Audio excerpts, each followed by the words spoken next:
الرنجة بتاعتي ماسكة نفسها، يعني وانا بشتريها كده اضغط عليها ملاقيش اللحم بتاع الرنجة بيدخل معايا كده لجوه، تحسوا كده ان اللحم مهري او يعني الرنجية بتاعتي مش ماسكة نفسها. تمام. طبعا ما تكونش متلجة وقت طويل او تكون متشالة مثلا في التلاجات لوقت طويل، التلج ده بيهري لحم الرنجة، لا احنا عايزينها تبقى سليمة كده وتكون يعني اللحم مش مهري وبتتقطع معانا قطع. تمام.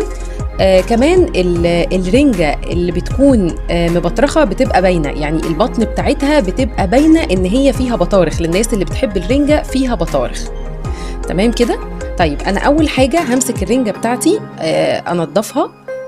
اول حاجة قطعت الراس والديل، طبعا المقص هيساعدنا كويس قوي، وهبتدي كده من البطن بتاعتها افتحها بالراحة خالص بالمقص، ما اخشش لجوه قوي عشان ما اقطعش البطارخ بتاعتها.